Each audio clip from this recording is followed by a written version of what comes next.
but when we are back when we are doing the Q&A, the panelists have asked and requested that we have all your video turned on and to be on gallery view. I'm going to stop so Yana can translate for me. Yeah. Yes, so that we can start the simultaneous rooms.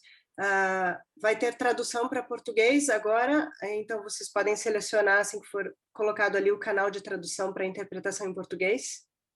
Y también tendremos traducción para el español, entonces quien la necesita, por favor, haga un clic en el español. So, because we have a speaker, a native speaker in Portuguese, when she is speaking, she will be in the main room, which means that we all have to go into the translating room. You can find that once we have assigned the translator the room. You will see that later on in the Zoom below your Zoom in the dialog box. Yeah. Sorry, Elizabeth. Who is creating the translation? I cannot. Okay, now no. Christina will do that. Yeah, yeah. Yeah, sorry, I was waiting. Right. If you want to say something else. Okay. All right. So when sorry to interrupt, but because I just have been co-host and I don't know if someone opened the interpretation channel or not. It's been done. Is it done or not? Yes. Yes. It's Okay. open. Okay. All right. So we will start. So for once again, the interpretation room is opened. All right. I'm going to repeat again, for our third speaker, Nana, she will be speaking in the main room in Portuguese. And for those of us who need to listen to her in English, you need to go into the interpretation room, which states Portuguese to English. All right. Thank you very much. So we will start the panel today. Today's panel, and the title of today's panel is called Future Proof. The panel today discusses what is the way forward from this current crisis that we are in. What new ideas can we take with us, and what must we let go of in order to move forward into an uncertain future? It also asks whether we are leaving anyone behind. We have three speakers today. The first speaker is Dr. Christina Papagiannouli. Sorry. This is another, yeah. Christina is a research fellow in performance and interactive and immersive technology at the University of South Wales, where she also lectures performance and new media. Her monograph, Political Cyberformance, the Etheatre Project, was published by Palgrave Macmillan in 2015. Our second speaker, Dr. Cheng Nien Yuan, is a Singaporean performance scholar and dramaturg. She completed her PhD in theatre and performance studies at the University of Sydney in 2020 and is currently a researcher at the Intercultural Theatre Institute of Singapore. Our third speaker, Naná Sodré, is a Black Brazilian artist who believes in the theatre she makes and the affirmative action she promotes within her group O Poste. She defends that relying on the institution and ancestrality is an empowering way for the work of women. So without any delay, I will pass it over to Christina. Thank you.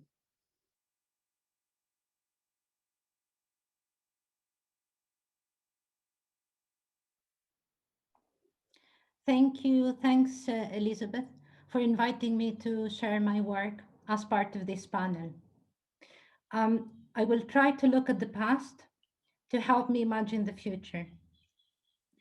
I will share a small part of a co-author chapter with Veronica Rodriguez from University of Reading, which is not yet published, but looks at some of the questions asked as part of this panel. And then I will talk a bit about my own experiences with online performance before and after the pandemic.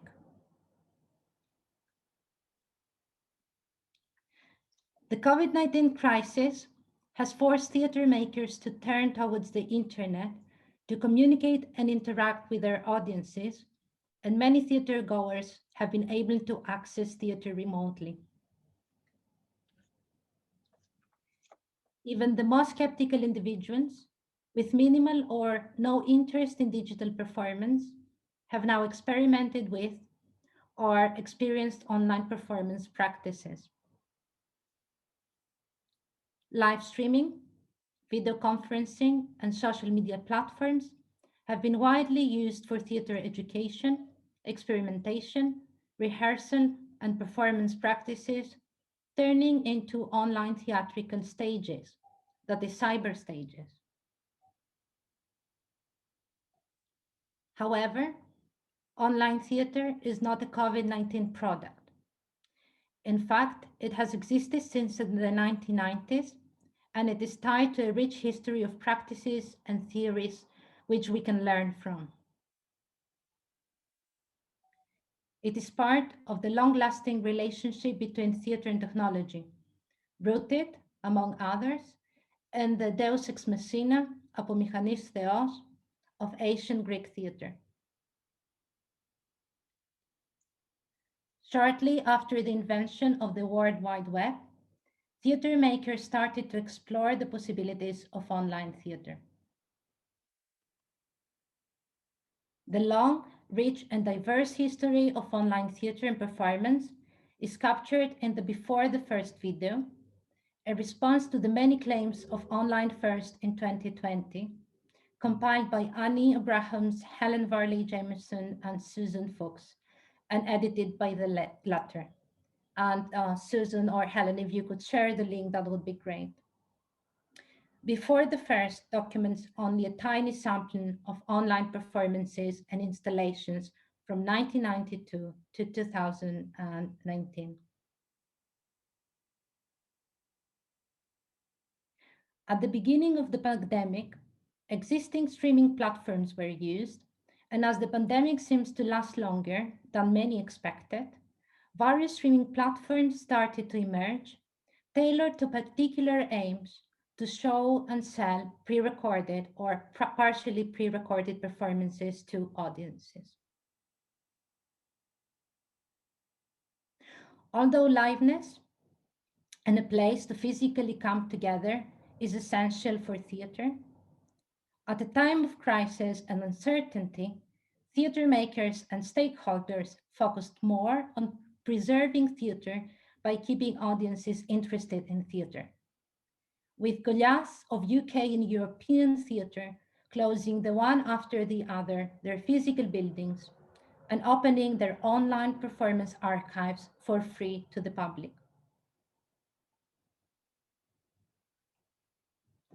The mainstream initial form of offering theatre for free was met with criticism in theatre circles, questioning what such movement holds for the future of theatre. This initial response has been linked with a tradition of ghost lights that requires leaving one light on to ensure that a theatre space never goes dark. Slowly but steadily, theatre makers started exploring different online theatre platforms and new ways to engage with their audiences online, incorporating liveness in different ways. Many companies and artists tend towards online meeting platforms like Zoom and live streaming platforms like YouTube Live and Twitch. The Show Must Go Online by Robert Miles was one of the first online theater projects that emerged in response to the COVID-19 pandemic. On 19 March 2020, The Two Gentlemen of Verona was streamed for free on YouTube Live, with performers reading the play live on Zoom. Here, performers and audiences did not share the same virtual space. Instead, Zoom functioned as a cyber stage and YouTube Live as a cyber auditorium, allowing digital groundlings to communicate through YouTube Live chat in real time during the performance, and to ask questions and express opinions during the Q&A. According to Robert Miles, audiences have inspired the creation of a Patreon opt-in hardship fund for contributors, and the creation of merchandise to help support those who give their time and talent freely to provide an essential service during lockdown, while theaters are closed and their own futures are uncertain.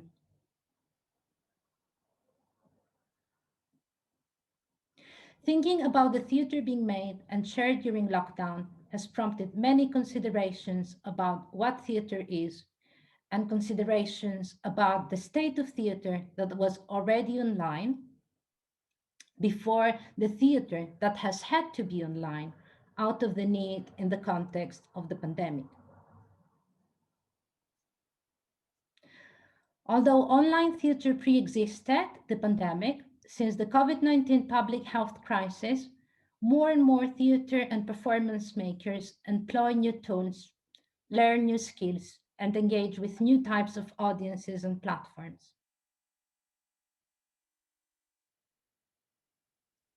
This makes us ask how these new approaches, tools, skills, audiences will affect the future of theater. What can we, theater makers, educators, students, researchers, learn from the pandemic? How can we remain sustainable, alive, functional, and most importantly, creative? Was online theater a temporary solution, or is it going to become the mainstream experience for some audiences?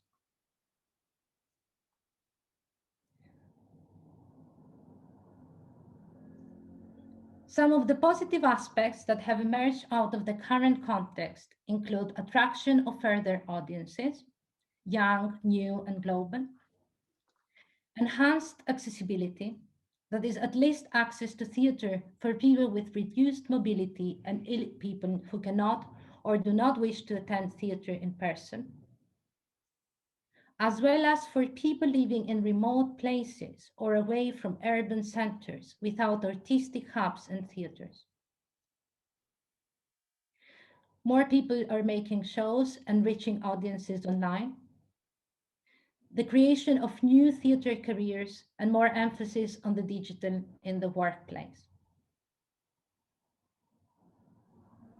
Some challenges that emerge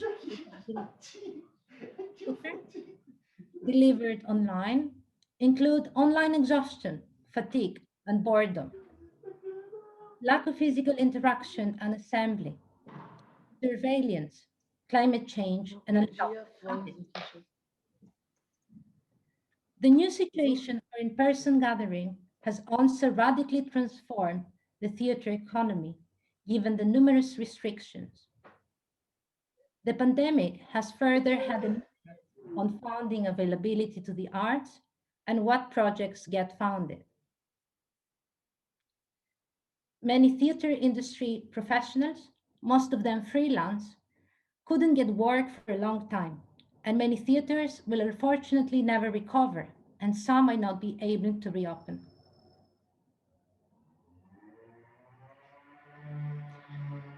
We would like to think that new audiences will join theaters as a result of accessing theater online during the pandemic. Some of the at-home audiences will desire to remain at-home audiences, so theater should respond to that demand. We also believe that theatre will continue experimenting with creative uses of online spaces in in-person theatre. We anticipate that as a result of the pandemic, theatre will become more mixed reality-like, more hybrid. Most importantly, we hope theatre after COVID-19 will absorb some of the lessons of online theatre and be impacted as a result, both technically and technologically, as well as aesthetically and politically. Personally, I hope theatre will become more interactive and inclusive.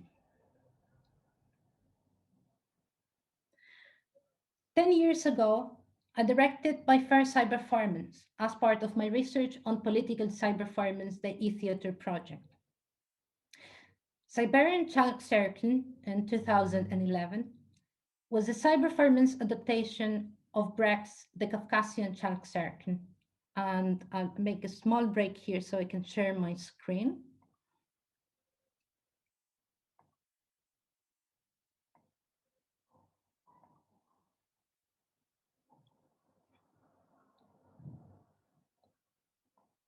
Oops, sorry.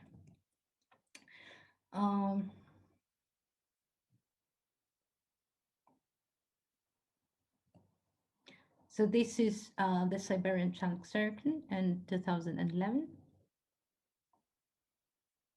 Sorry, I had to stop to find my text.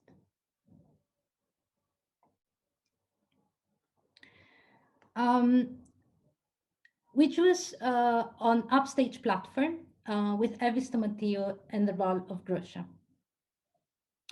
It was considered a successful Brechtian experiment because it engaged audiences in a dialectic environment where audiences actually took over and discussed, debated, trolled, and challenged some of the themes discussed as part of the adaptation.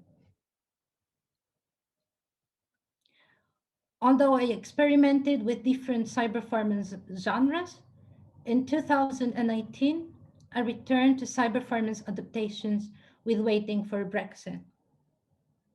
And Waiting for Brexit, Evis Tomatio and I used Bojo, Boris Johnson, Migo, Michael Gove, and POTUS, President of the United States, avatars, to share our personal experience with applying for a British citizenship, mixing Waiting for Godot with official letters related to our applications and the settlement scheme. It was the first cyberperformance I performed in front of a proximal on-site audience. And while I was writing a provocation about the lessons I learned through that experience and how much I enjoyed being able to hear the laugh of the audience, the pandemic came.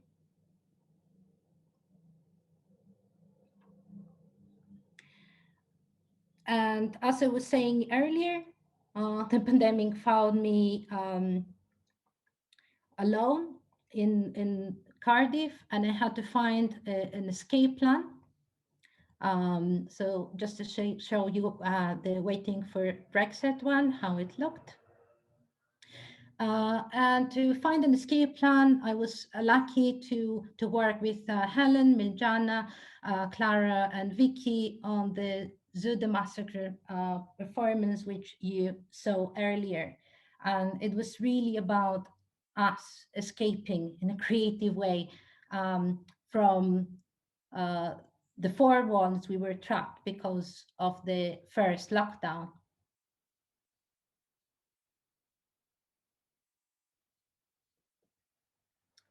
And this is the last project I will talk about, and I'll stop sharing for a moment.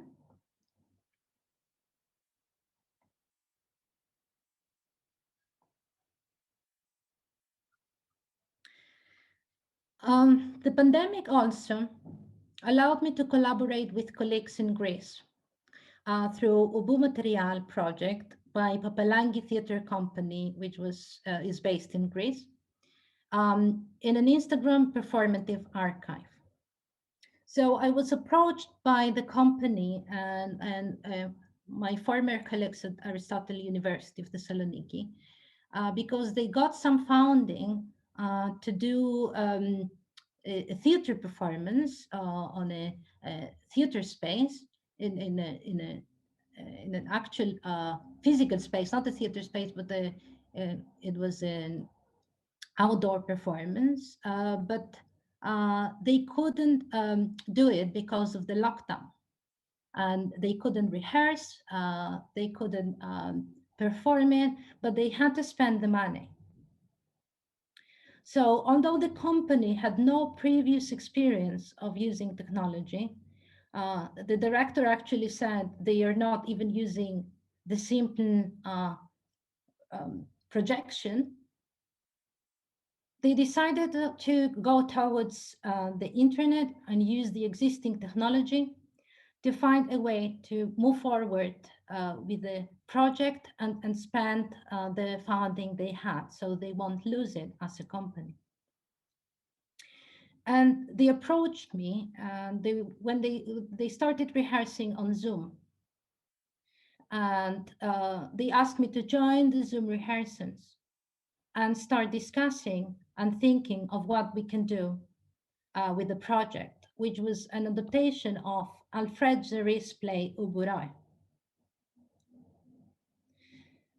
And in those rehearsals on Zoom, they were recording the work, and also they would ask the performers to record in their own time with their phones some improvisations. And at the end, they collected a big archive, a big amount of materials of different videos that were based on improvisations on the different characters. So we looked at those and we thought, what can we do with those? And we decided to use Instagram as the platform to share that and create a performative archive. So in Ubu Material, and I will post when I finish, so you can find it on Instagram and look at the work.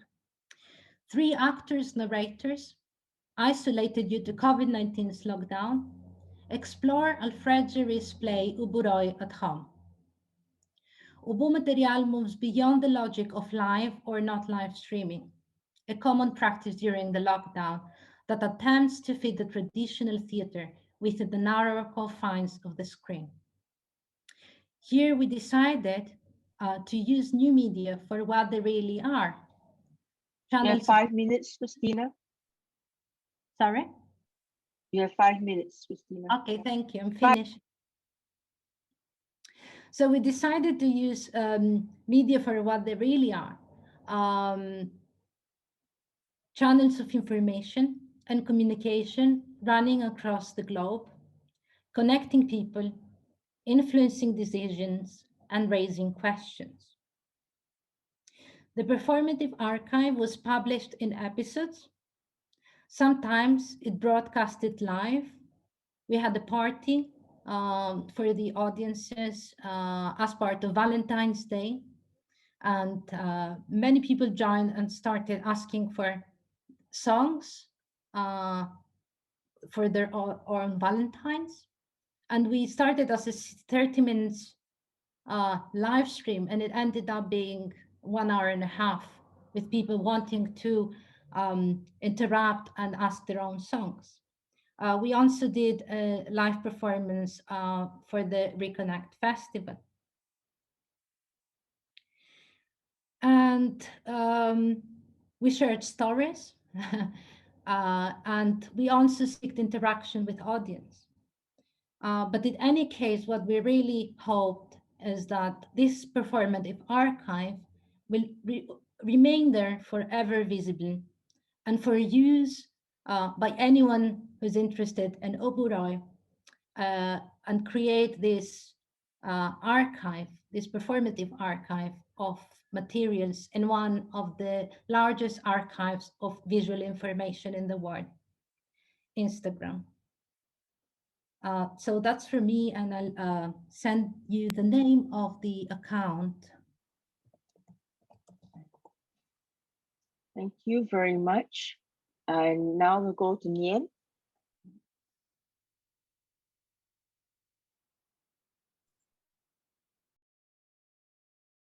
Thank you very much, Christina, sorry, that was really interesting. I'm going to share my screen from the beginning, so bear with me.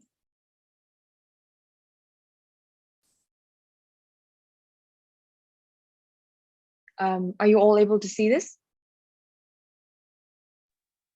Yes. Yes. Okay. Yes. So thank you very much, Elizabeth, for introducing me and for convening this panel. Good day or good evening to you all, wherever you are. Since the start of the pandemic, I've had the privilege of co-creating 3 digital theatre works and watching many others. While digital theatre is not a new field by any means, as Christina has talked about, it was still a steep learning curve for many of us. I think I can speak for most of the people that I've worked with that making digital theatre in the past year has changed our perspectives on theatre making and how stories and concepts can be communicated in our practice. So in this short presentation, I will be speaking about my experiences making digital or hybrid works and the opportunities that such works presented in dismantling traditional models of theatre making or spectatorship. The precarity of our futures, both within and outside of theatre, has been intensified by the pandemic. We are by no means future-proof, but we must go beyond thinking of this period as some kind of interruption before things go back to normal. COVID-19 has only catalyzed processes that have been underway for a very long time. So what sort of potentialities emerge? What kind of vocabularies do we need to familiarize ourselves with? And what sort of stories are best told in this medium? So all 3 digital shows that I was a part of was on this platform that we are on right now, Zoom. And they were all performed with a live telepresent audience. They were all devised works, but they each turned out to be quite different. So the first, Who's There, was created by the Transit Ensemble and commissioned by New Ohio Theatre's Ice Factory Festival 2020. And it was a work about racial privilege and justice across Singapore, Malaysia, and the United States. We began devising without a script, without a plot, characters, or narrative.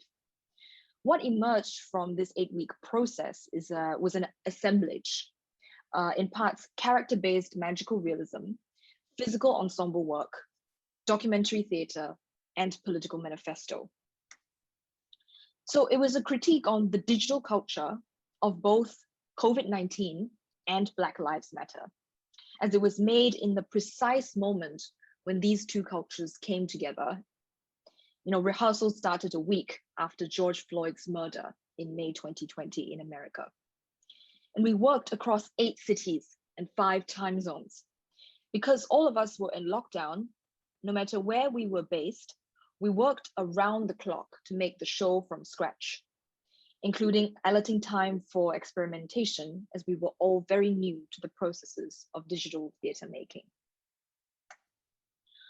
The second work that I created, co-created, Passage, was a digital experience staged March 2021. We had begun experimentation as a collective known as Random Disturbances since the beginning of the pandemic, but we quickly realized when 2021 came along that audience expectations for digital works, you know, in Singapore was totally different from the year before, and we had to shift gears. So theaters were opening up, people were meeting others outside, and Zoom fatigue was setting in. People just would not be as excited about digital theatre as they were the previous year. So we sought inspiration from video games and walking simulators. So what eventuated was a 40-minute movement-based exploration set in one house, this house actually, and required audience members to decide which parts of the house to explore and which objects to interact with. So there was a story, which was the history of the house, but there was no plot. The arc was the avatar breaking away from past trauma associated with the violence of this house, which could also be read as an allegory of any form of domiciliation or abuse by, for example, the nation state. So the third and forthcoming is Unbecoming, a work commissioned by Theatre Works Now Festival for Women. Co-created and written by Cheng Nien Yuan and Nabila Said, this is a devised piece on the mother-daughter relationship that centered around 4 women. It was originally meant to be a hybrid work. Audiences would watch part 1, which was an hour on-site live, followed by part 2, which is a 40-minute conclusion of the story online on Zoom. But due to unforeseen restrictions after Singapore experienced a sudden outbreak in May 2021, we had to migrate the work entirely online. So unlike the previous 2 works that I just talked about, Unbecoming is much more character-based, and there is a story with plot. So as you can see, these 3 shows turned out to be quite different. But what remains is the idea that they had to be digital, in the sense that they only made sense as digital works. We had people ask us, if we would restage Who's There physically, but our answer is no. I believe there should be a reason why works are staged digitally, beyond the fact that there are physical restrictions outside. So the old cliche that theatre holds a mirror to society definitely applies to digital theatre, especially since much of our identities, our social lives, and even our societies are shaped by digital means. So for each of these works I just described, we were experimenting with ways of encapsulating digital culture. So to quote Miriam Felton Dansky, we wanted to utilize a kind of viral dramaturgy that draws new technologies into service and pushes to the fore assumptions about how and why we pass ideas, affects, and gestures to one another. Zoom is a playtext, a performance, and a digital form that collapses old dichotomies between the live and the mediatized. It is able to ask these larger questions by virtue of the intermedial affordances on the platform. But this platform is also able to turn these questions reflexively and specifically onto itself as a mode of performance in our mediascape today. So consider, for example, the idea that it has now become completely normal to apprehend our mediated other, as I am apprehending myself right now, as we interact with each other. So on Zoom, there is no time delay between the performances of seeing and being seen.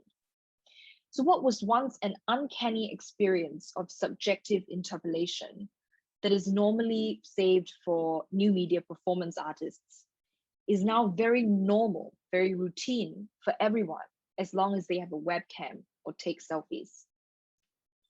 I believe digital theatre has the capacity to defamiliarize this new norm and reveal the circumstances behind the reproduction of the self, vis-a-vis the other. So towards the end of Who's There, after a particularly thorny discussion amongst the ensemble members who played their own performer selves, the women in the group reappear as the characters in the beginning of the show, even as the residues of their performer personas in the previous scene remain inscribed in their bodies. Cheng Nien Yuan's character YT plays with Snapchat filters on her Zoom camera, alternating between a baby filter, which you can see here. She's the Chinese girl in the bottom, and a triggered filter to depict how she is hailed by American and Singaporean society, respectively. So this is just for instance. The gap between how we imagine ourselves to be and the actual ways in which we appear to others is made clear in this scene, even if there are no easy answers about how this gap can be resolved. But in this scene's magical realism, these women and the audience watching are transposed into a digital space in which culturally based identities are not fixed categories. It was in this process of rehearsing this show which made us more aware of our fragmented subjectivities as performance makers and as people. So in the first runs of the scenes where performers were to play themselves, they were renamed as their actual names. But during the debrief, actor Ghaffé Akbar points out the challenge of seeing his name and his image reflected back to him during improvisation, watching himself say things that he would not normally say outside of the show. So we then introduced the framework of renaming performers as performers 1 to 6, which added to the fictive nature of such meta scenes. So in our upcoming work, Unbecoming, there is a 10-minute scene, which is essentially a process of digital snooping on the part of the audience members. So each of the 4 characters would share their screen and essentially start surfing the net. And audience members can choose to toggle which screens to snoop on as this scene progresses. So certain digital identities and secrets get revealed in the process. Watching a character struggle to write an important email or talk to strangers on Omegle as a 10-year-old or buy a vibrator online affords a particular kind of intimacy and almost a sense of danger that can't really be achieved on the physical stage. So which brings me to my next point regarding spectatorship and participation. We found new ways of participation in the 3 shows that I was a part of. In Who's There and in Passage, we used polls, but to very different effects. So the polls in Who's There, launched after certain scenes, were a kind of barometer for the live audience and performers to see what were the general thoughts audience members had in real time on a racial issue. So the audience had 15 seconds to decide if a certain statement was fact or opinion. So trying to implement this in a physical space would have been quite clumsy and time-consuming, but on Zoom, it's immediate. We received feedback from audience in talkback sessions that they were often surprised at the results, even though they thought a certain issue was definitely one choice or the other. So eventually the structure of the polls themselves was deconstructed in the later part of the show, as you can see here. From 2 choices, it became 3.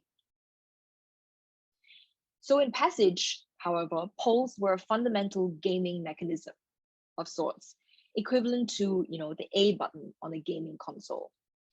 So ideas about choice and the freedom to choose were evoked as what happened in the performance was determined based on a kind of tyranny of the majority. If more than 50% of the audience chose to explore this mahjong table, for instance, that was what happened. So again, in talkback sessions, there were very long discussions about the dramaturgy of this function and whether it was fair or not fair. So indeed, my own experiences, both as a performance maker and a spectator of digital theatre, reveals a new kind of spectatorship for me. We're not bothered by venue restrictions, babysitting needs, train timetables, or indeed geographical distance. So performance talkbacks would last almost as long as the show itself. Audience members from around the world would come on board as fellow Zoom panelists to share their own stories and experiences relevant to the show. So I remember for Who's There, the first audience member to turn on the camera was a father and daughter lying in bed in their pajamas. They had watched the show together. So of course, digital spectatorship is not the same intimacy as being next to one another in one place, but it is a form of intimacy nonetheless. Likewise, I've seen how digital theatre making presents opportunities to dismantle conservative and hierarchical modes of creating performance. The new performance vocabulary afforded by Zoom made our roles in the collaborative process very fluid and open as we learned the particularities of this vocabulary together. And this vocabulary keeps changing because of both the nature of the work and the movement of technology. In the Singaporean context, we were also able to evade censorship by staging our work online.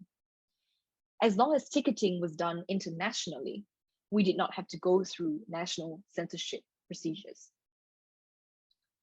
So digital theatre, in conclusion, is not a substitute for live theatre, obviously.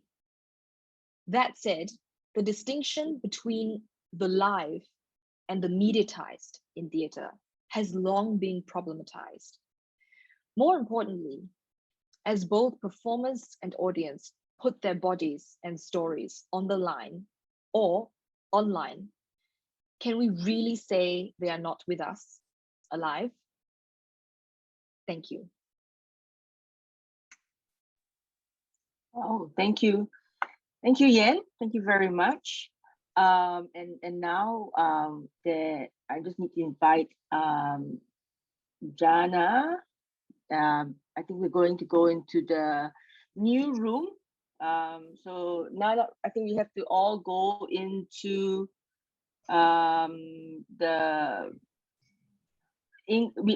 for those who want to listen to English, we have to click on the interpretation in English because Nana will be speaking in Portuguese. So over to you, Nana. Thank you very much. Yeah. Okay. And thank you, Nien. Yeah. Desligada. Primeiro eu quero agradecer as mais novas e as mais velhas da rede, né? E também quero saudar Exu para que o que eu possa falar possa abrir mentes, consciências e tal. Quando fui chamada para essa conversa, uma das questões era de como o trabalho estava sendo desenvolvido da minha comunidade, com a minha comunidade teatral, né, da qual participo nos tempos da pandemia. Bom, eu vou dividir com vocês uma experiência de um festival de teatro para mulheres pretas, chamado Pretação, né? E o que é essa mostra Pretação? A mostra Pretação é uma mostra de mulheres pretas, é uma mostra de teatro, dança-teatro e performances variadas, onde se visibiliza positivamente a mulher negra. De forma inédita, a ação busca suscitar a reflexão do que é ser artista, afirmando que a negritude nunca foi empecilho e investindo na pluralidade de vivências e características de cada uma dessas mulheres. O projeto acontece no mês de julho e a programação é composta por atrações de artistas locais, né? Em comemoração ao dia 25 de julho, que é o Dia Internacional da Mulher Negra, Latino-Americana e Caribenha, e também é o Dia Nacional de Teresa de Benguela, que é uma líder quilombola do século XVIII, que resistiu junto às comunidades negras e indígenas à escravidão, né? A mostra Pretação, ela aconteceu de forma presencial em 2019, depois da minha vinda do Trânsito, e ela também aconteceu em 2020 dentro desse sistema pandêmico, né, dessa realidade pandêmica que a gente vive, né? A segunda mostra de mulheres, ela realizou a sua segunda edição em julho de 2020, de forma virtual e compacta. Foi pequena, né? Então ela foi transmitida pelo Instagram, né, do Grupo Post, do qual eu faço parte, e também pelo Meet, né? Adaptando seu formato sem perder a essência. Uma estratégia de resistência ao racismo estrutural, à falta de políticas públicas mais consistentes no combate à desigualdade e à inoperância dos órgãos competentes diante da situação de pandemia. Ou seja, nós, comunidade preta, aqui, nós utilizamos um termo chamado nós por nós. Como já foi dito aqui, a desigualdade social existe e a pandemia ela só veio tirar o véu, né? Então, nós por nós é muito frequente, não foi diferente nesse período de pandemia. E nós estávamos atentos a isso. É assim que nos definimos por aqui. É assim que as mulheres negras pobres se definem por aqui. Então, se não há condições de realizar uma mostra de mulheres presencialmente, façamos com o que temos para continuarmos vivas. Pois num país que a cada 23 minutos um jovem negro é morto e onde morre 71% das mulheres negras, 75% mais de mulheres negras do que não negras, estarmos juntas, de qualquer maneira, é um ato de resistência. Resistir para compartilhar saberes, resistir para construir redes, resistir para deixar sementes, resistir para abrir mentes e janelas da consciência, resistir para encorajar minha filha Luana, resistir para manter meu quilombo urbano, o Post Soluções Luminosas, em Recife, é a sede do nosso grupo, resistir para fortalecer o meu grupo, o Post Soluções Luminosas, e para intercambiar com outras resistências. Sim, somos muitas e isso é fortalecedor. E foi com esse exercício de resiliência que nós começamos o Pretação 2, né? Então, para as mulheres pretas, claro, a situação pandêmica é terrível, a violência aumentou mais, a carência aumentou muito mais, mas temos a noção do caminho a seguir. Temos a noção de que precisamos também estar nas mídias sociais. Então, isso nos impulsionou a fazer o festival mesmo online. Ele durou 3 dias, ele foi de 3 a 25, e ele conta também com o apoio de uma rede de mulheres afrocentradas de Pernambuco, né? Essa rede ela começou com 6 jovens inconformadas com tudo relacionado às questões da violência, principalmente elas tinham sofrido um assédio moral, então elas resolveram se juntar para trabalhar a saúde mental e poder trabalhar enquanto artistas juntas, porque somos mais fortes juntas, certo? E essa rede que começou com 6 mulheres, hoje ela tem 23, e eu faço parte dela. Então, esse festival é feito com o apoio dessa rede. Nesse ano, a rede ficou responsável as atrizes participaram também das performances e também ficaram responsáveis pela divulgação do festival, a parte de mídia do festival. O festival ele segue um caminho, ele segue um roteiro, ele segue uma forma. Nós homenageamos uma mulher negra que, para a gente, tem um papel de representatividade muito forte, né? E nesse ano, né, nós homenageamos a Roberta Silva. Ela representa para a gente uma existência resistente na construção de novas narrativas do projeto narrativas do teatro pernambucano. Por que a Roberta foi homenageada? Eu vou compartilhar aqui com vocês e vou visibilizar a Roberta para que vocês tenham ideia. Esse é o nosso logo, né, da Mostra Pretação. Foi online. Deixa eu achar aqui a Roberta para vocês poderem ver. Essa moça foi a nossa homenageada, Roberta. Roberta é o que chamamos aqui no Brasil de negra retinta.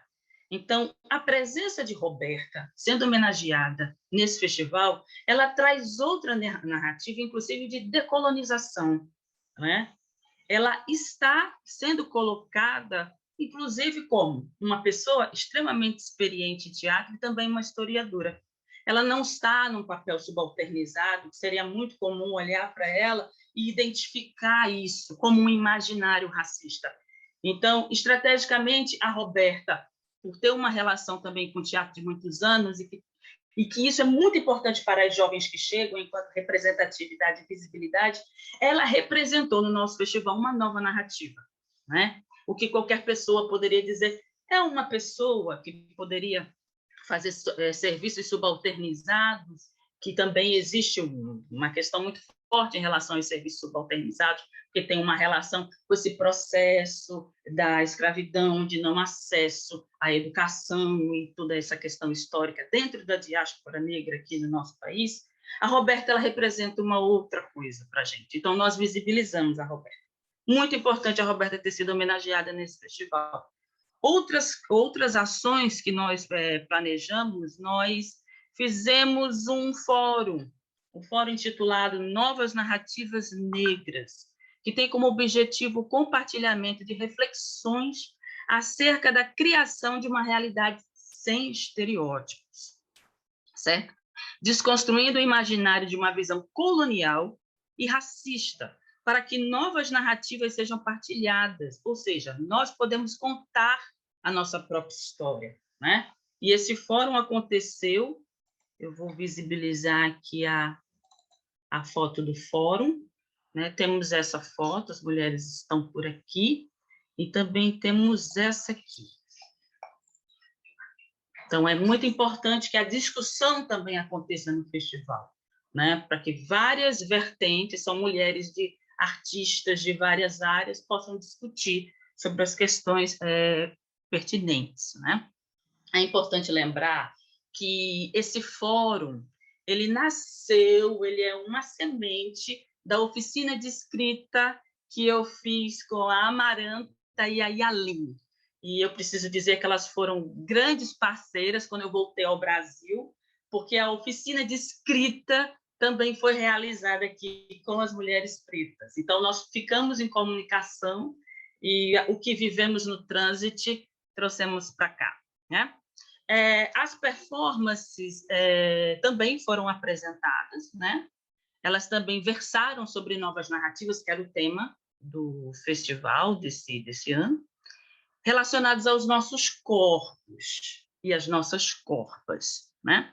Então, nós performamos 15 minicontos eróticos do livro Preto Prazeres, da escritora e ativista Odailta Alves. Então, 12 atrizes partilharam a sexualidade livre e saudável apresentada na obra, sem a objetificação histórica a qual o corpo negro é exposto. Essa live, ela foi uma live muito bonita e muito emocionante, ela teve a duração de 3 horas, ela foi pelo Instagram. Deixa eu mostrar aqui para vocês algumas fotos, né, dessa live. Aqui a gente tem a Agrinês Melo, que também faz parte do Grupo Post, nós somos 2 mulheres que fazemos parte do Grupo Post, e temos o Samuel, que é o nosso companheiro, nós somos em 3. Essa é a Bruna Martins, que faz parte da Rede de Mulheres Afrocentradas, uma das moças que criou a rede, né? Aqui sou eu, conversando com Janaína, após a apresentação da cena dela. As mulheres tinham 10 minutos para apresentar a cena e depois 10 minutos de conversa com o público sobre a sua cena. Os ensaios foram feitos, eu e a Grinês nos dividimos, e dividimos o grupo de mulheres e fomos orientando, né? Eu e a Grinês fomos orientando o caminho dessas mulheres. Aqui está a Roberta, nossa homenageada também, conversando com a Agrinês. Aqui é o nosso cartaz da live, então todas essas mulheres de gerações diferentes, né? Elas se apresentaram, e é importante dizer que esse é um festival que nunca aconteceu em Pernambuco, É o primeiro festival que reúne mulheres pretas. Essa é a Odailta Alves, a escritora e dramaturga e também atriz do livro Pretos Prazeres. E essas são as fotos da primeira edição. Aqui, uma foto da oficina de escrita. Esse material ele está na revista de Magdalena, né? E aqui é uma das fotos da oficina de escrita de mulheres, para que elas possam falar sem serem interrompidas ou não terem a sua narrativa contada por uma outra pessoa, né?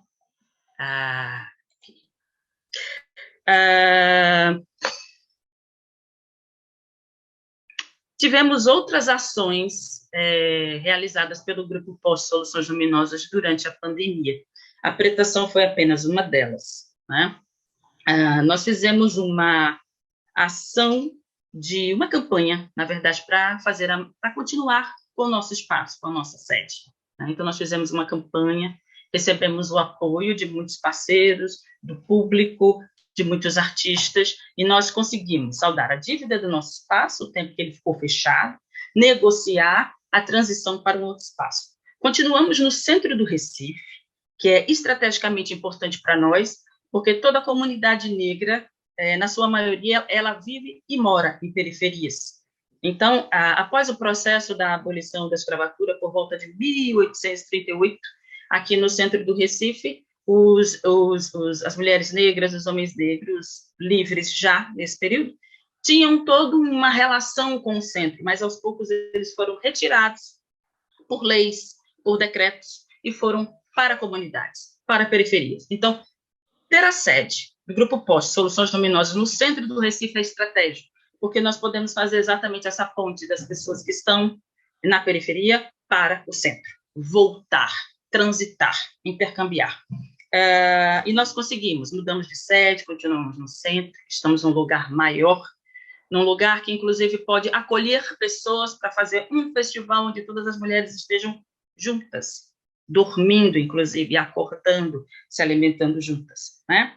Além disso, nós fizemos um projeto chamado Terças Pretas. Esse projeto Terças Pretas, ele foi organizado por Samuel Santos, né?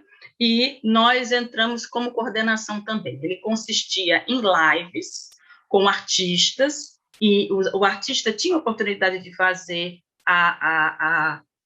apresentar a sua dramaturgia. Eram todos dirigidos por Samuel, tinham um tempo de ensaio e uma apresentação. Saíram aproximadamente 10 produtos, e esses 10 produtos eles escoaram, porque isso foi logo no começo da pandemia, porque logo depois, com os auxílios emergenciais, essa produção construída nesse projeto, ela serviu para que os artistas pudessem colocar esse projeto num edital e conseguir valores, vender o que tinha sido construído junto com o Grupo Post, né? E isso foi feito pelo Instagram. Nós temos também um festival, que é o Festival Luz Negra, o Negro em Estado de Representação, onde nós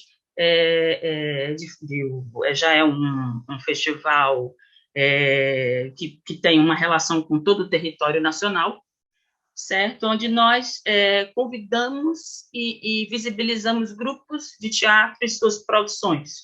Então, nós temos artistas na área de música, de dramaturgia, de dança, de teatro, de artes plásticas. É uma grande reunião de artistas. E nós conseguimos aprovar projetos. Então, esses artistas receberam cachê, né? E nós conseguimos, durante um período, fazer a apresentação de espetáculos pelo YouTube, pelo StreamYard, né? Que é como chamamos o StreamYard, é um estúdio virtual, e após as apresentações nós tínhamos a conversa com o público, sempre interagindo com o público, e também tivemos palestras, espetáculos infantis também estavam na grade, né? Tivemos também a exibição dos nossos espetáculos online, né? Todos os nossos espetáculos foram apresentados online, e também conseguimos construir o embrião do nosso novo espetáculo a partir do apoio do Itaú Cultural, né? Então, nós também começamos a ter um trabalho desenvolvido nesse período de pandemia. Bom, em relação ao futuro, foi uma pergunta bem interessante que foi feita, né? Como é que nós estamos encaminhando com a crise, né? A crise, de uma forma ou de outra, ela sempre esteve por aí, não é isso? E velada, né? E, então, nós continuamos, nós abraçamos, como eu já falei, as propostas que nos foram dadas, e em julho está aí. Então, teremos uma interpretação novamente, ou de uma forma ainda pela internet, ou podemos fazer de uma forma híbrida.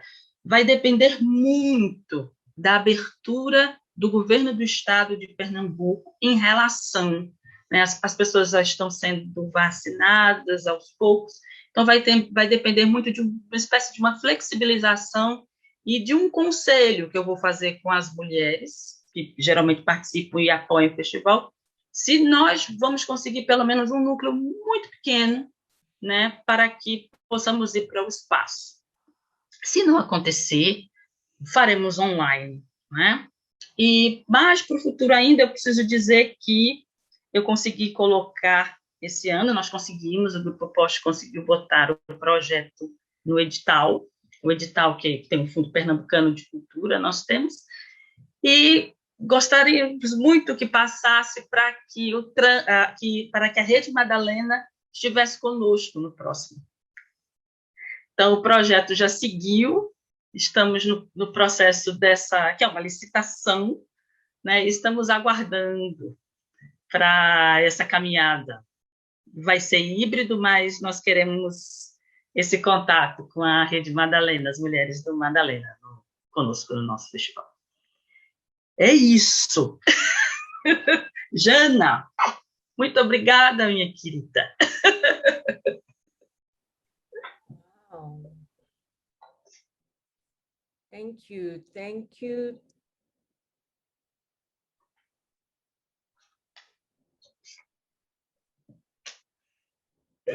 Sorry. Okay. Wow. Thank you, Nana. Thank you.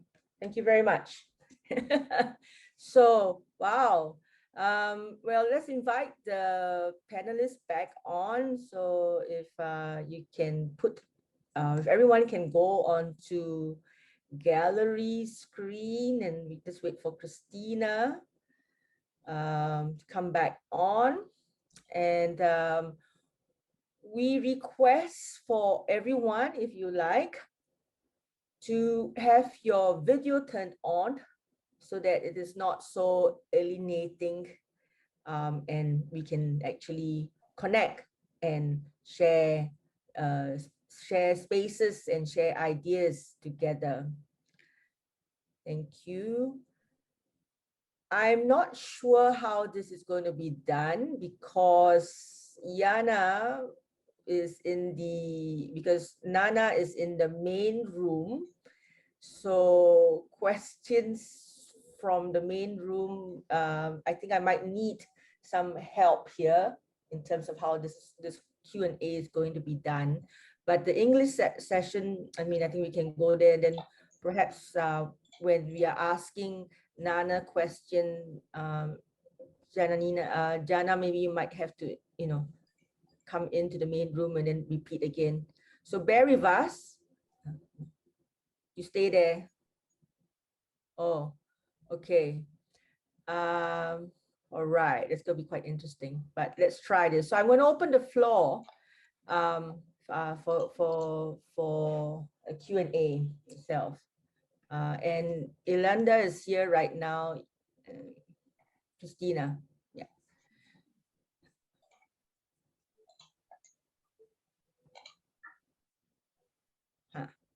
Okay, so yes, I think thank you very much. Sorry, I have to keep switching channels. Okay, all right. So we have to, if we have, so this is a bit of we have to juggle. So bear with us. If everyone looks down in the Zoom, especially for us, if you want to understand if there's a question for Nana and Nana's answering in the main room, and we want to hear the English translation, there is, we have to switch room, right? For us, the main room, we have to switch room. Okay, so it's a new experiment, so bear this with us. You know, we're all in this together. So thank you. All right, so there's a lot, especially with the last panels. There's a lot going on. There's a lot being shared and a lot being said over the last 2 days, and one of it is, you know, the questions that we have. And yesterday, panel was talking about, you know, being listening. You know, Louis Weaver created for us a porch sitting, where we sat down and we listened and we allowed things to happen in that midst. Christina, you know, touched to us about, you know, focus on about, you know, how do we present theater and keeping the audience alive. You know, and Nien was telling us about, you know, how do we inhabit the current space that we are in, you know, moving towards, you know, create and as artists, I think we need to make sense of who we are and what we are. With Nana, we'll talk about the whole process of, you know, we still need to tell our own stories, you know. So I open up the floor to questions that you want to, will not take any more time here, because I think it'd be more interesting to hear the speakers speak. So yes, the floor is open to all of you. Thank you. You can also type your questions in the chat itself.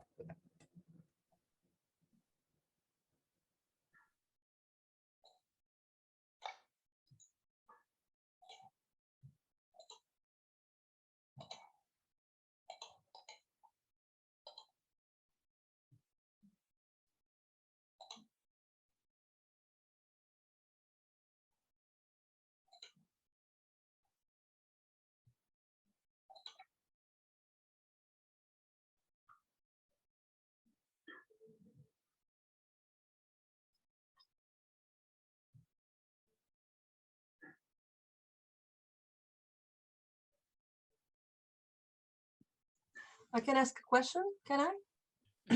Can you hear me well?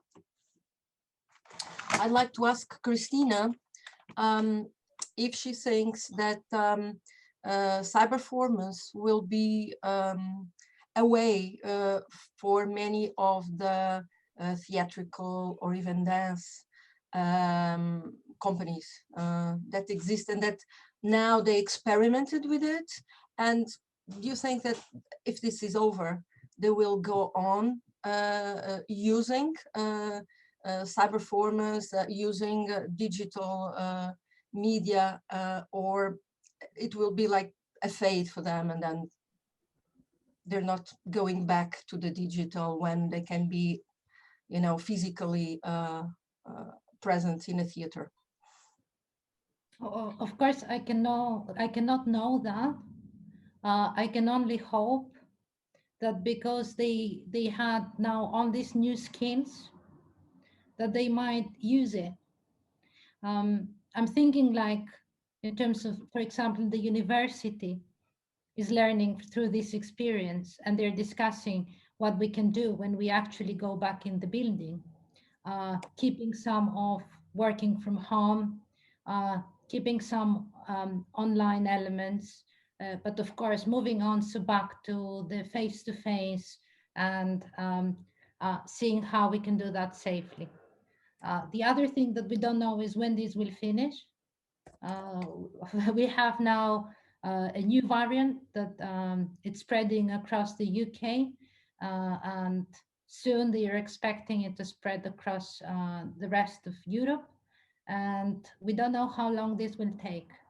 So but what I'm arguing really, or what I hope really, is that because many companies will experience now this virtual world, they might keep some elements.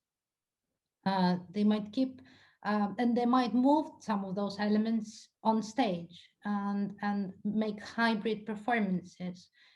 And most importantly, try to think of the new audiences they've created and how they can sustain those audiences and keep them while they return back into the building.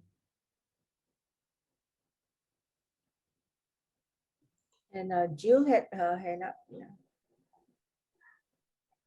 Yeah, thank you. This is, I want to thank all three of you very much. It was a very, sorry about the dog, diverse panel. And Naná, really, it's so wonderful what you're doing now. It's just marvelous. I am so, so happy for what Obrigada. you achieved. Que bom, eu também. My question is, and to Christina, I'm not quite sure how to form it, but I think I'm asking what in essence has, I think it's probably more for Christina and for the people who've been doing online performance for many years, but Nien, you come in as well if you want. What in essence has the online experience, or your experience of making online performance have to offer to the rest of us in terms of the art of making theatre in whatever form will emerge post pandemic?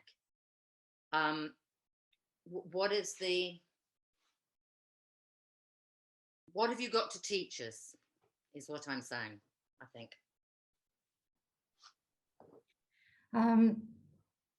I'm not sure if it can teach you something, Gillian, to your work, knowing the daughter's performance, because it's already interactive and inclusive. But I think in general, and what we call mainstream theatre, that it really separates audiences from performers, and they stay silent in a dark auditorium and just watch.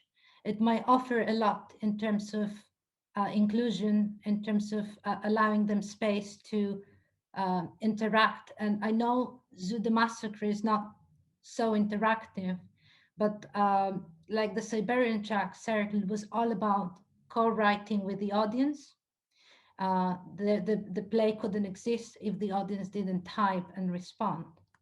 And I think the main issue I had during the pandemic with the work I've seen is that it's mainly through Zoom. And there are so many platforms out there.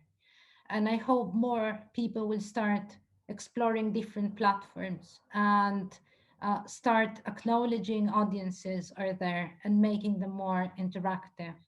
This is really a hope I have. And then, of course, I think it will make more digitally aware in those terms.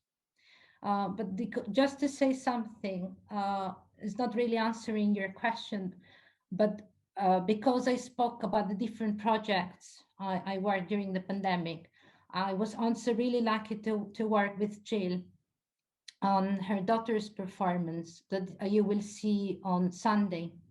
And that was a very difficult task for me, because this was a project that already existed before the pandemic. It has a very specific structure that is really based on face-to-face interaction. And it has been very challenging to find the right space for it that can accommodate this interaction. So I understand for Jill, the internet is taking a lot from her, and it's not the right space.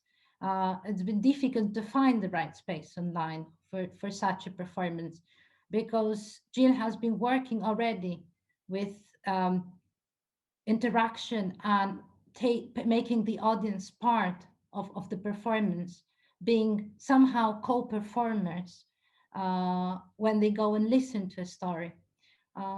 So definitely it might be very restrictive, But I feel it also might open, like I said, to new audiences that might not have had the chance to see the performance before. Thank you, Christina. Thank you. Thank you. Nien, would you like to offer something, please? Thank you, Elizabeth, and thank you, Jill, for the question. I completely agree with Christina. I was also, one of the things that I couldn't really fit into my presentation was the limits of Zoom, and how we should be open to more ethical platforms. I mean, we are on Zoom right now. We are on Zoom for a reason, because it is accessible to a lot of people, and it has a lot of functions. But you know, I'm really inspired by Upstage and what they have been doing. I'm inspired by, you know, as I said in my talk, that digital theatre is not new, and it has always been in development, and I'm learning new things every day from these pioneers of digital theatre. As for what, I don't think there's a sort of an us and them in terms of what the way the question is put, in terms of what can we teach you. I think we're all in this together. It's not we can't there's no one way to define digital theatre, just like there is no one way to define theatre at large. But just in general is the idea that, you know, sometimes there is this valorization of a certain type of liveness or a certain kind of attention that is sort of considered only present when we are in the space breathing the same air as you know, with the audience and the performer or co-performers. But there is a sense of intimacy. I think the word I want to use is intimacy with digital performance, that is kind of something that we need to tap into. We need to acknowledge more, because intimate worlds, being intimate, is something that is so real to so many people in the online space. It's not something that can only happen skin to skin. And that's why I talked about, you know, the audience member who turned on his camera with his daughter, and they were literally lying on the bed in pajamas. And it's also is the idea of accessibility, being able to, the digital space can be available to certain kinds of people who are not able to be in the same space as you, either because of their bodies, people with disabilities, or for the digital space can also afford the people with visible impairment and so on, or people who can't afford to go to live theatre. So it's I guess a kind of, we just need to embrace. We don't need to embrace it uncritically. We still have to be very critical and be very aware of the ethics of our work, but we should be more open, I guess, in general, not to this group, obviously, who have organized a whole digital conference, but I guess just in general to the mainstream. More people should be open to the new ways of intimacies and spectatorship that digital theatre can afford. Thank you.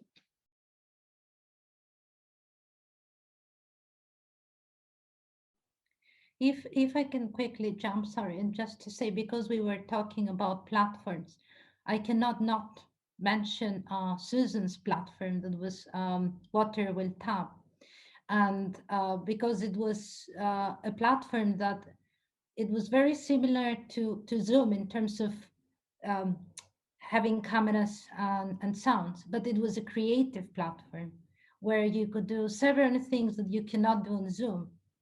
And I feel it's really pity that we don't have this platform now alive to use it, because it really allowed you to play, move the boxes around, place the one box on the other, and create a sense that we are in the same space and blur each other, turn the box around, draw. It had so many tools.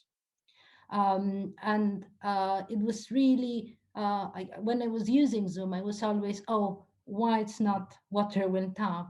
And we could do so many interesting things in it. And it's really a matter of sustainability and sustaining such platforms, and it's so difficult. And it's great that Helen and Vicky have managed to sustain Upstage, and we've been using it for so many years, with some issues like bugs, for example, that we would come across, and sometimes things would not work. But it's been there, and it's been very useful because it allowed us to be creative. Most platforms are not for creative purposes, and that's very obvious, because we cannot do what we want to do as artists there. We are really restricted by the platforms themselves. May I say something? Sure, yes. Okay, so Naná, parabéns. Felicidades. What language? English. Hang on, which language, so we know which room to go? English? Sorry. Okay, so congratulations on what you're doing. It's great that you're making places for the Black women to write their stories. I'm very happy to listen to that. And I wanted to ask you, what have you learned from this? What was the most beautiful thing? Parabéns pelo que você está fazendo. Fico muito feliz de saber que você está criando espaços para as mulheres pretas escrevam suas histórias. Eu gostaria de saber o que você aprendeu, o mais lindo.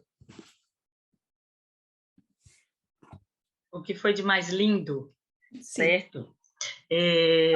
Okay, wait, hang on. So we all go to the... A oficina de escrita. Oh, I'm sorry, I translated myself. I say the same. No, it's okay. It's okay. Don't worry. So Nana will go, and if you want to listen to Nana in English, we have to go to the Portuguese where Yana is. All right. Thank you, everybody. Yeah. Pronto. A oficina de... Ok, não, sem problemas. A oficina de... Tá. Deixa eu desligar, senão eu vou ficar louca. Sim, a oficina de escrita, ela possibilitou o exercício da ancestralidade, de você poder olhar a sua mãe, a sua avó e a sua filha. Isso foi o que surgiu de mais bonito, né? Porque fiz a oficina de escrita trabalhando o corpo, trabalhando também materiais e trabalhando a construção. Tudo que nós fizemos, eu trabalhei com elas também. Então, a construção, fomos por um espaço aberto, fomos para perto de um rio, né? Jogamos dentro do espaço poste e escrevemos muito, muito, muito, muito. Então, o que foi de mais bonito é poder se reconhecer enquanto mulher negra, porque, como vocês viram na foto, existem várias concentrações de melanina no nosso país, e isso muitas vezes, porque como o nosso país é racista, então não, aqui não existe racismo, isso é coisa da sua cabeça, somos todos iguais. Então, aquela mulher negra de tez mais clara se acha não negra em muitos momentos, às vezes até desde que nasce. Então, uma coisa é você ser uma mulher preta e outra coisa é quando você se assume uma mulher preta. Então, isso é um processo que diferencia de uma mulher para outra. Então, quando nós nos juntamos e escrevemos e falamos sobre a nossa família, muitas histórias pesadas surgiram de um processo mesmo de invisibilização de fenótipos, de histórias anteriores. Então, elas de uma forma muito generosa, elas abriram isso para todo o grupo de mulheres e elas puderam se ver enquanto mulheres racializadas dentro de um país que diz que o racismo não existe, certo? E outra coisa, saiu um livro disso. Ele foi muito bom. Uma mulher escreveu um livro. A oficina ela deu possibilidade para que todas as mulheres, de uma forma ou de outra, escoasse a sua produção, sendo na construção do seu trabalho, sendo no posicionamento junto à sua família, o seu posicionamento político.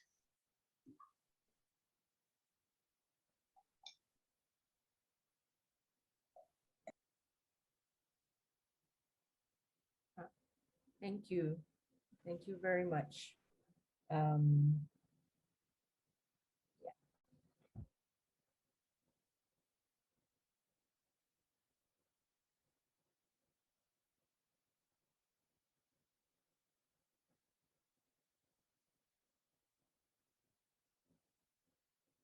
I think for me, over the last 3 days, the panel, we opened up many questions rather than answering the questions, but I'm quite grateful for that. And for me, it's about I'm just sharing. I was reading Donna Haraway's book, Staying with Trouble, and I think as artists, as people, we stay with the trouble. To me, the trouble is the current state that we are in. And rather than ignoring the trouble, we stay with it. And the last 2 days, the different performances, Angry Women, Chili Adams' performance, meeting the founders of the Magdalena, listening to the story of how Jill stormed out of a room very angry, and then how the Magdalena started. And also the question of, anger or shift to aggression, which I quite like, because to me, anger is quite violent. It's quite traumatic for me. Whether we can really be future-proof, and that's another issue altogether.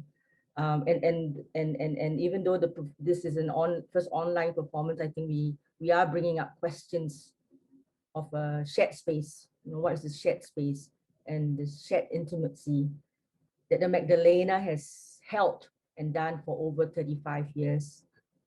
And what is this new space, new online Magdalena space? I'm going to open up this and ask the people, everyone here, what might be this new Magdalena online space, can be or is,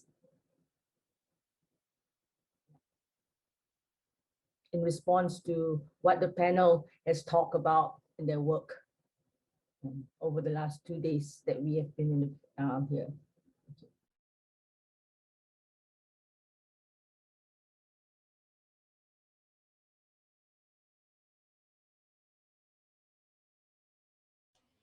I was going to say something before about the differences, and in response to Jill asking what cyberformance can teach theatre practitioners, and as Christina and also I think Nien said, that everybody is different, so everybody needs something different, and this has always been for me really important in Magdalena, that within this network there is room for huge variety of the kind of work that people do. And I've often had people ask me, what kind of theatre is the Magdalena Project about? And I sort of say, well, sort of maybe alternative or experimental or physical or not mainstream. But in fact, when you look at the network, there's just about every kind of live performance form has been there in some way or another. And I think this festival now is also reflective of this variety. And what I enjoy also at the moment, sorry about the banging in the background, is how the situation of the pandemic has meant for us working for a long time in cyberformance, that we suddenly have many more different people and variety of voices coming into our form as well. So can you not hammer now? I'm talking. Sorry about this. Just at the moment when I put my microphone on, they start hammering. Yeah, so I think that this, you know, everybody has different artistic ideas and different needs. And this is a really exciting moment for us in Cyberformance, as well as for the people that are coming new to it, to have this great opening of possibilities, and also for audiences. You know, I think that audiences, a great many audiences are now new to this form, and that we have a role to help them to understand, to learn, to try, and to experiment with us. So I see this for the Magdalena Network as well, about making space for this difference. It is a network where there has always been this variety.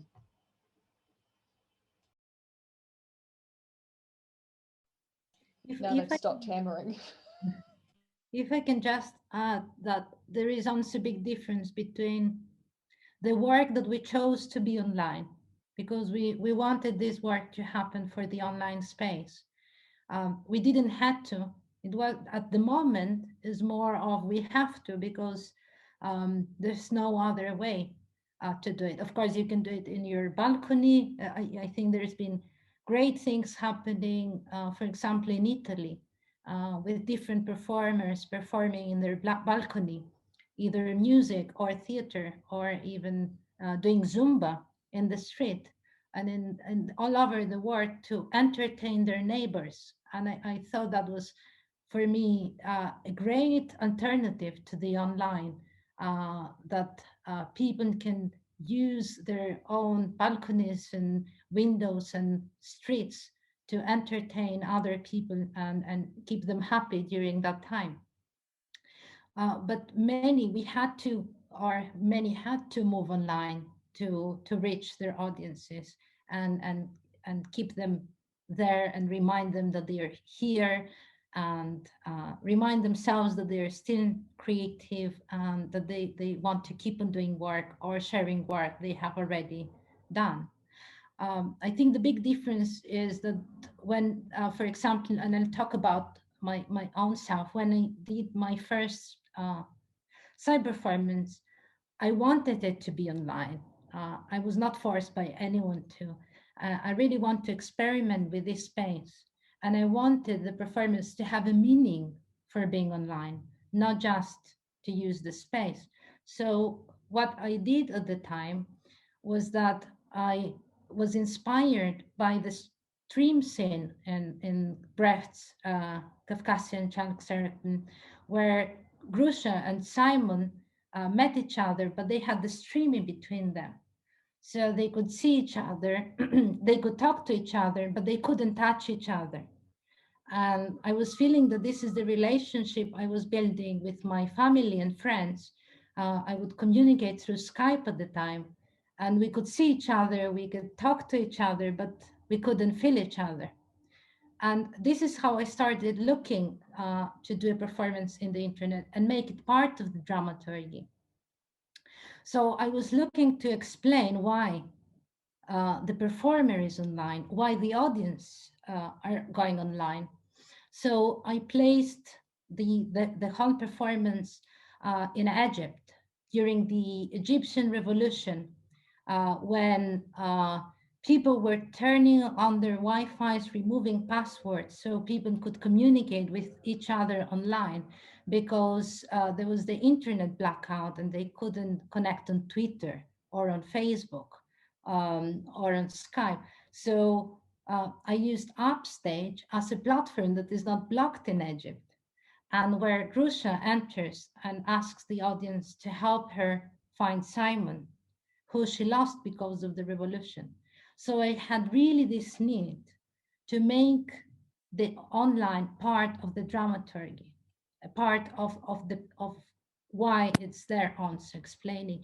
Now that needs is not there anymore, because we all know that another need has come in, which is that we still need to communicate, we still need to perform.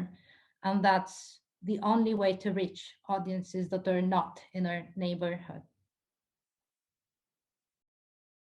We have Helen, Suzanne. Suzanne, you wanted to say something? Yeah. Suzanne, you're muted. Suzanne, you're muted. I know. Here we go. Sorry. I was thinking at the same time. I think, first of all, with or without pandemic, I think it's important to have continuity and commitment in the work. So yes, if we decide to go online, it's something that needs to be experiment. I mean, I think we'll have to continuously experiment, but we'll have to continuously also have connection with audiences or revisit the idea of audience and performers.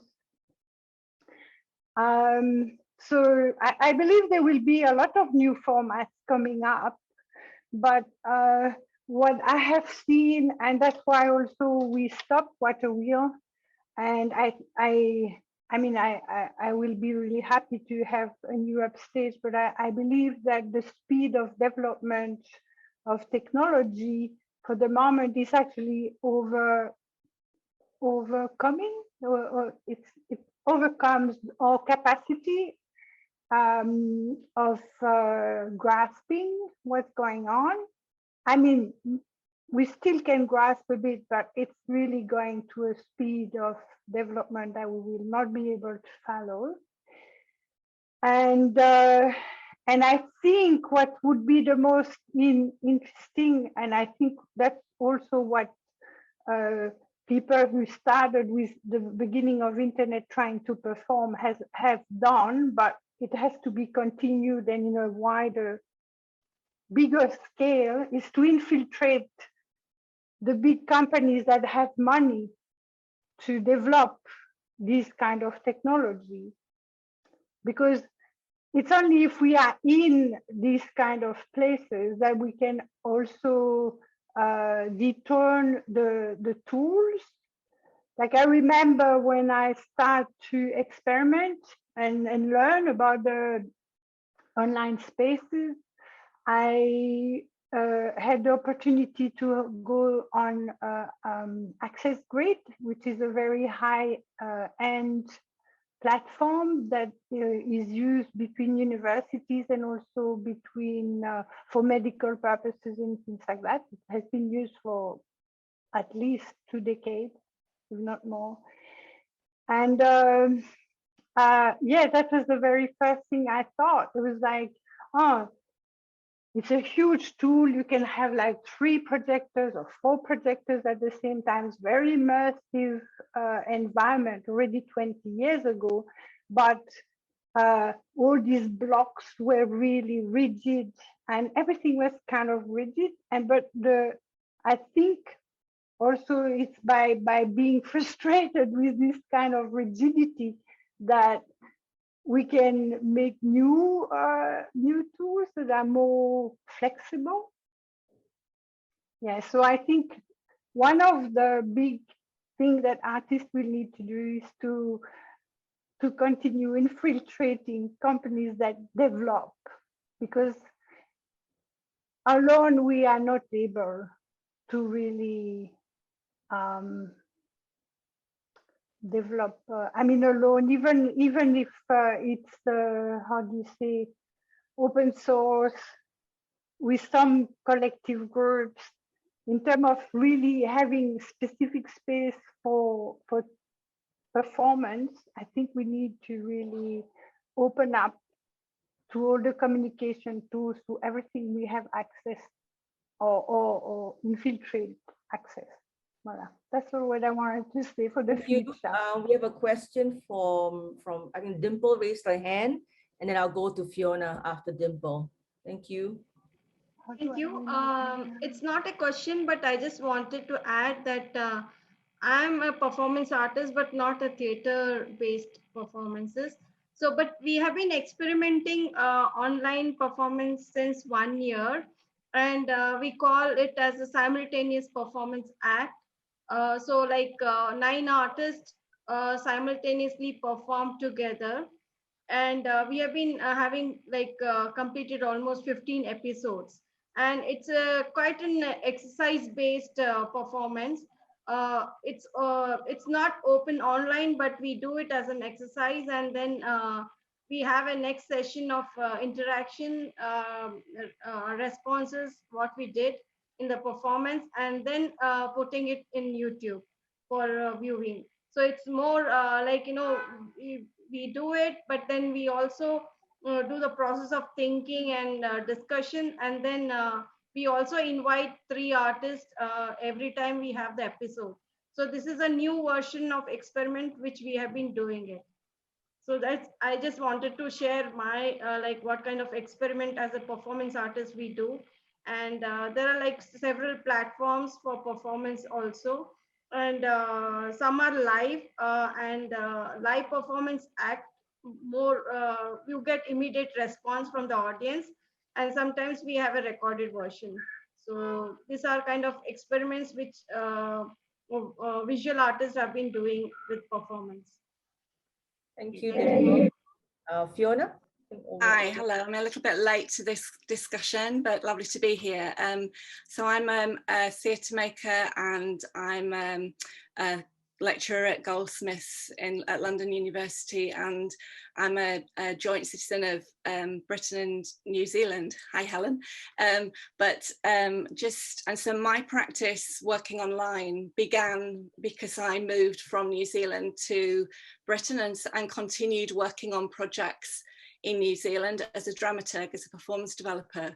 So was able to go to meetings, go to rehearsals. On Friday night, I was taken on a journey through an installation as the dramaturg to give feedback to the company. So I've been doing that for quite a long time, but I wouldn't describe that I work online.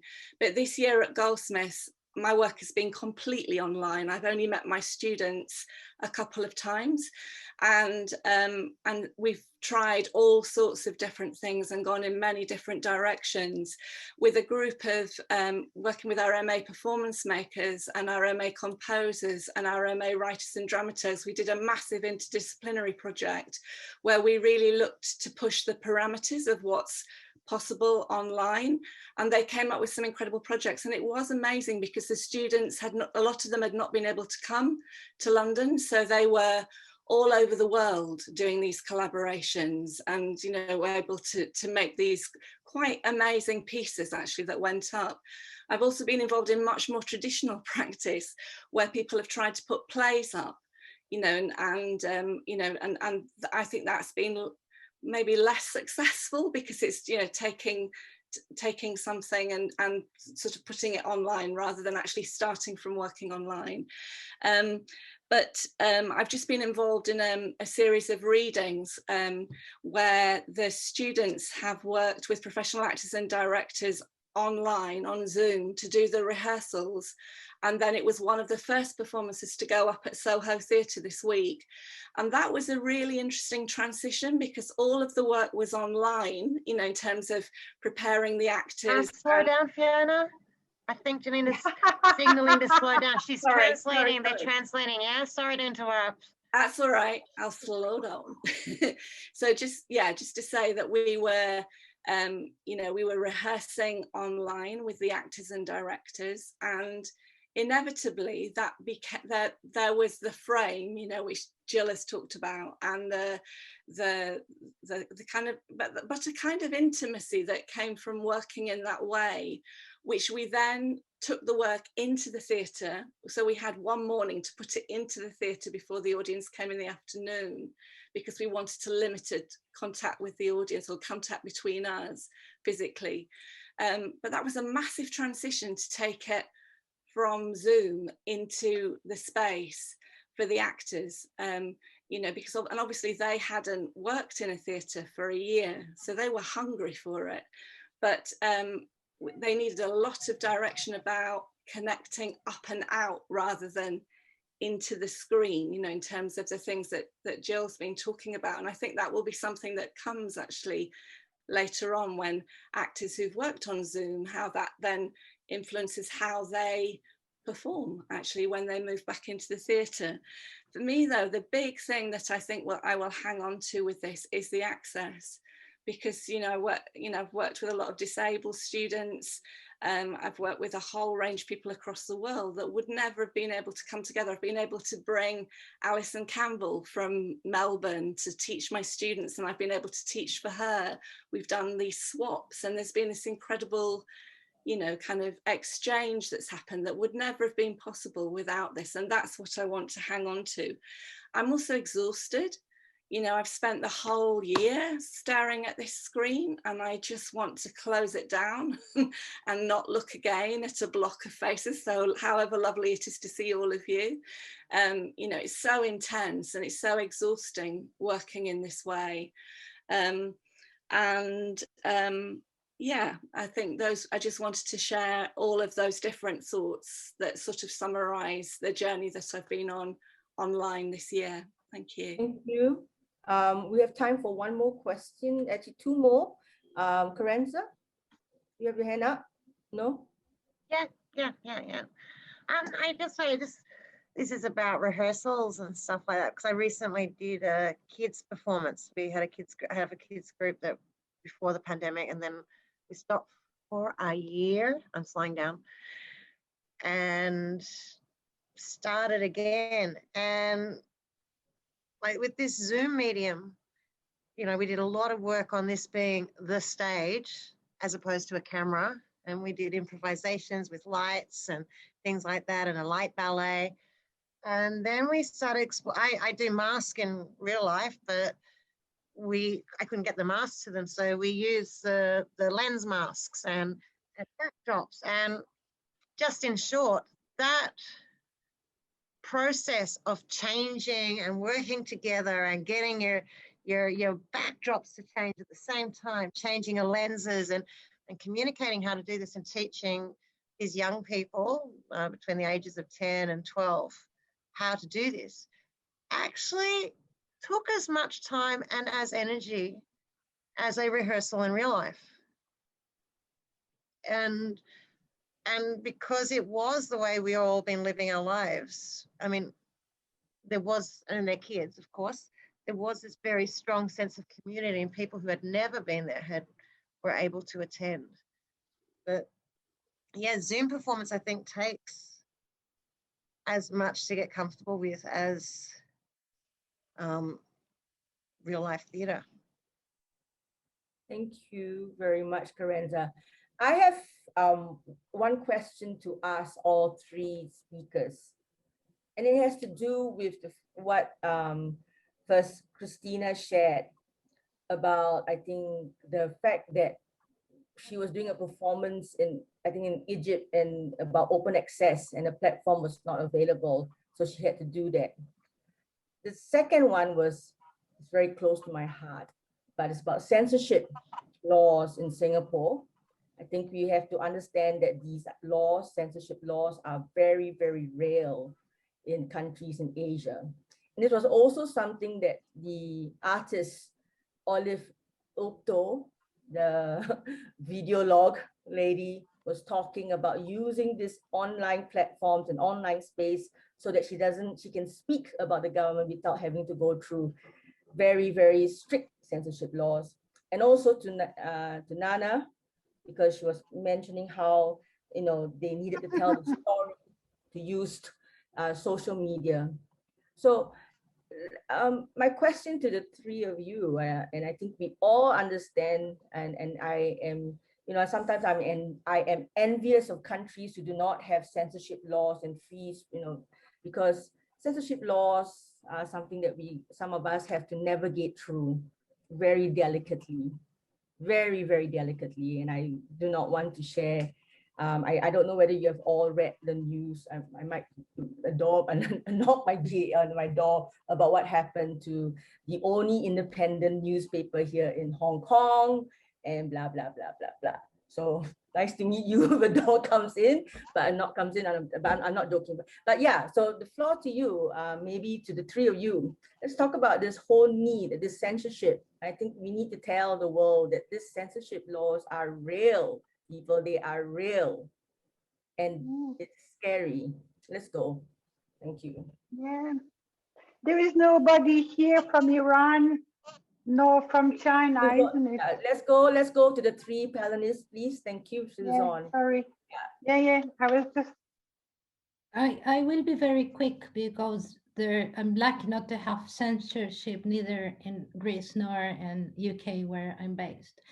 But I looked at censorship during my research, and when I did the Siberian Chunk Circle, I was not based in Egypt. I used the censorship as part of the play to explain some of the things happening.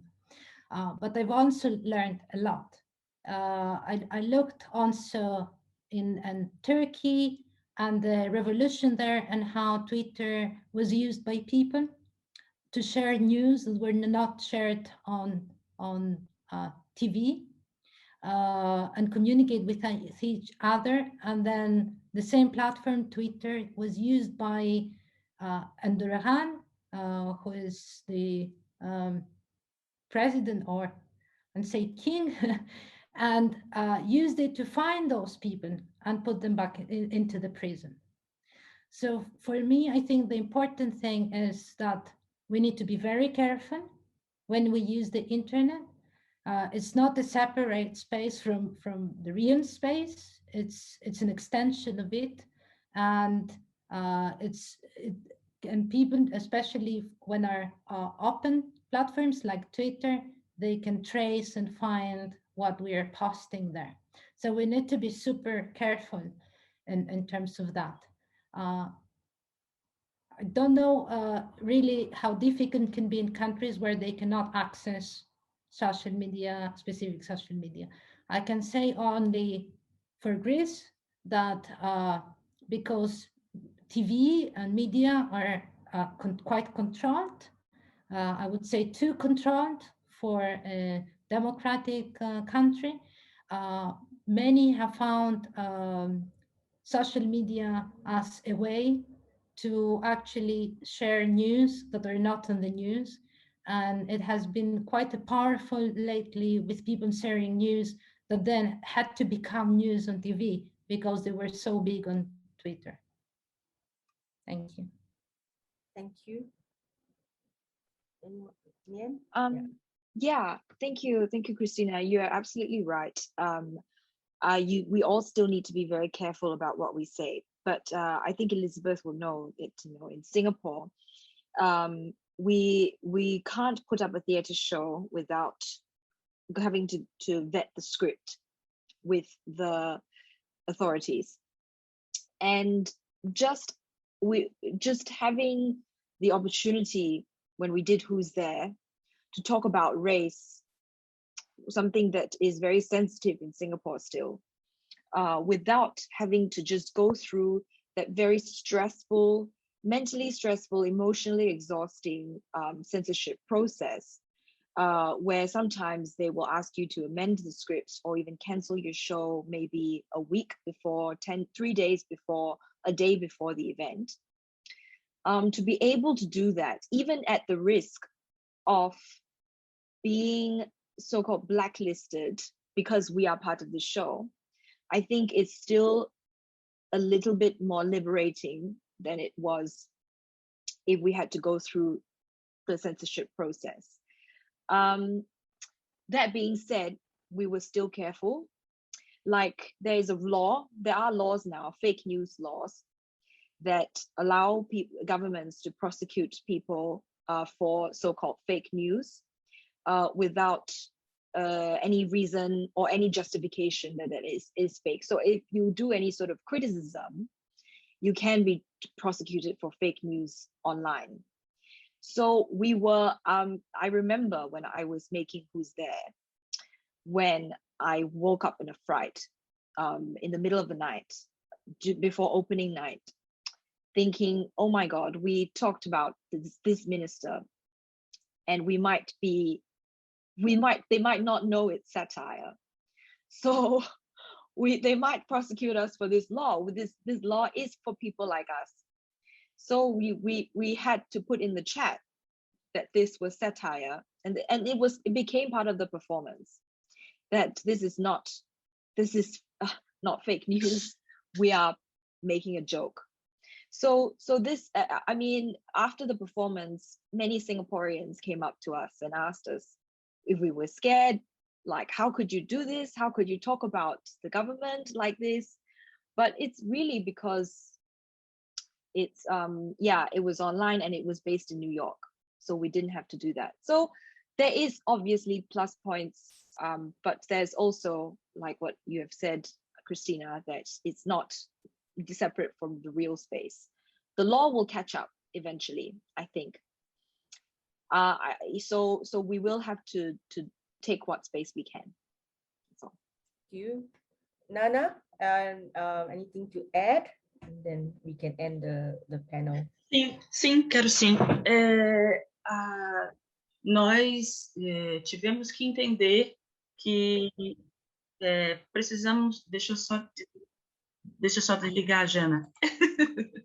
Ok, pronto. Nós precisamos entender que a ação... Nós somos um grupo que trabalha ações afirmativas, não separamos política de arte. Então, os membros do nosso grupo também tiveram que interferir em assentos políticos de discussão enquanto sociedade civil.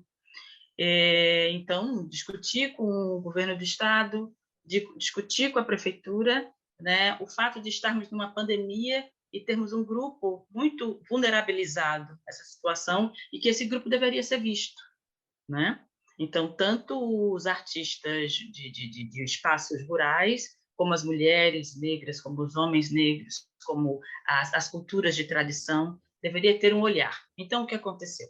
Os editais, a partir de então, eles trabalham com cotas, eles trabalham com ações afirmativas, para mulheres, para negros, para indígenas, para trans, né? Então, isso é uma luta nossa. E nós continuamos com esse movimento, né? Existem vários grupos políticos, artísticos em Pernambuco, e muitas vezes esses grupos não têm relação com nenhum assento de nenhuma classe, de nenhum sindicato. Então, somos nós que nos juntamos. É aquele nós por nós que eu disse lá no começo, ele é abrangente.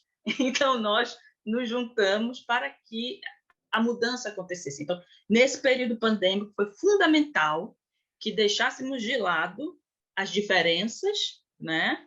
Todas, para que pudéssemos nos juntar, para que conseguíssemos que o Estado Democrático de Direito realmente acontecesse dentro das culturas artísticas aqui.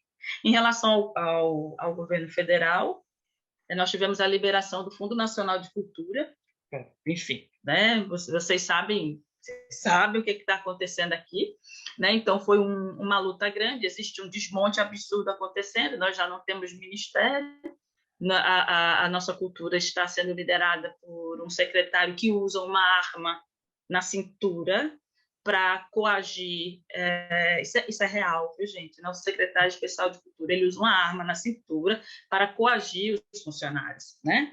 E estamos nessa luta de olho, né, para que os financiamentos eles possam realmente trabalhar para quem está precisando e para todo mundo, para que se mantenha a cadeia produtiva de cultura. As meninas falaram da questão da invasão. Nós tivemos muito medo de fazer operetação, mas fizemos mesmo assim, porque os ataques racistas eles estão muito comuns, tanto presencialmente como, né? Então as nossas lives poderiam ser invadidas, o nosso fórum poderia ser invadido, mas não foi.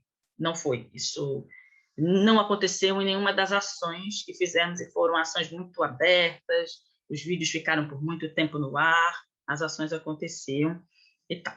Bom, é isso. Temos medo de alguns editais que surgiram, editais que a gente, pela leitura do edital, a gente vê que é uma arapuca, né? É para pegar você e seus dados, né? Existe um movimento neopentecostal muito grande, aliado ao governo do Jair Bolsonaro. É por isso que no Pretação nós trabalhamos com com a arte erótica, para que as mulheres pudessem se entender enquanto corpo e não ser então trabalhar a subjetividade, porque precisamos trabalhar o amor. Porque o que está acontecendo agora?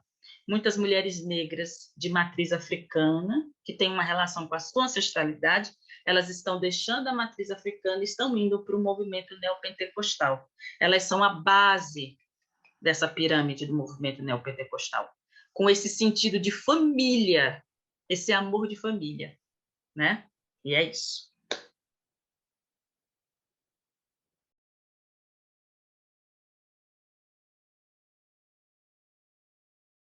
Thank you very much. Suzanne typed on the panel. Interesting how the last panel, in the end, we start talking about censorship. I want to end this panel today because we're going to prepare for the next performance. But I want us, I would like to say something, and I would like us all as artists, all as women, in our different conditions, in our different capacity, for us to stay with the trouble, just as Donna Haraway say, to stay with the trouble and be in the thick of the present and move through it. What does it mean for us as women artists to move through the thick of the present? Let us ask, I would like to end this panel now and say thank you to everyone, thank you to all of you. But remember, the next performance is in half an hour time, and head count a performance, there will be Spanish translation. Also, please visit our other platform that Christina has created. I'm just going to invite her very quickly to just talk very quickly about Observatory, and then we're going to end this. Thank you. Very quickly, 3 minutes, Christina. Yes, yeah. Okay, just quickly to say that if you click on the link, it will give you a tutorial of how to use the space. It's quite easy. It's called Gather Town is the platform. And you choose a small avatar that allows you to move around and to look at different videos. Also to meet other people that are in the same space. And it works like in real space. So when you're close to each other, you can see each other and talk. But if you move away, you stop seeing them and being able to talk with them through camera and your microphones. And they are also like benches and a fire area where you can have private conversations. And the benches is up to 6 people. Thank you, Christina. We are also practicing social distancing while we are also online. So benches for 6 people. So anyway, thank you very much, everybody. Thank you to my translator, Yana and Constanza. Thank you, everybody. My heart is really full right now. I have nothing to say, but remember, we're all doing this out of love, and money is also good because money can feed us and money can buy us coffee. So thank you, everybody. We have received money to cover our costs, and right now we're still asking for donations so that we can pay the artists. And yes, thank you, and we'll see you later for the performance. Ciao, bye-bye.